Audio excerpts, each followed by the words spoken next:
Did you know that they can actually use food to control your mind? I know it sounds insane. The gut biome that you have in your stomach controls your mood and your behavior. But scientists have found out that it can also alter your mind and also make you more susceptible to mind control. I know it sounds insane, but I've got the articles to prove it. So yesterday, someone left a comment and said, did you know that gut biome is actually linked to mind control, and what you eat makes you more or less susceptible to mind control? And I was like, whoa, that's actually an interesting subject. I know that the gut biome and what you eat can affect your mood and also your hormones, but I didn't think that it could make you less or more susceptible to mind control.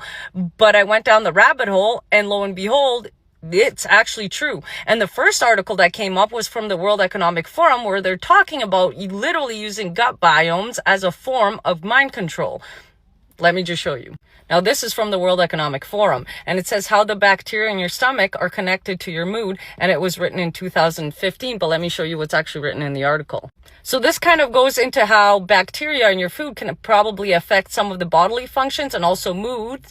But here is really interesting when it says, with connections to gastrointestinal conditions and relationship to digestion, obesity, and skin conditions being in a way intuitive.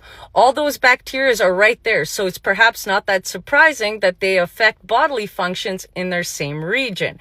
And then down here it says, yet there's more and more evidence that somehow the bacteria colonies that live in our guts can affect and even somehow control how we feel.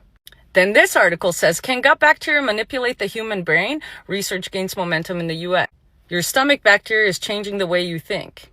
Now, this is where it gets actually really creepy. It says, however, recent advances in cognitive science have shown that many behaviors that are normally associated with morality are also highly mutable. So you can mute morality behavior through certain different types of hormones, which are affected by your gut biome. So, for example, you can increase generosity, trust, and cooperation by simply instructing subjects to take a whiff of the hormone oxytocin.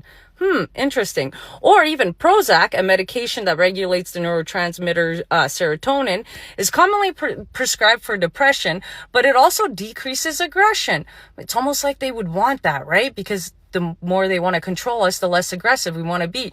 Since these types of pro-social behaviors are necessary to address global issues like climate change and terrorism, this guy argues that we should be using these behavior modifying neurochemicals to achieve more ethically desirable outcomes. They're using food and chemicals in our food and our water to control our behavior.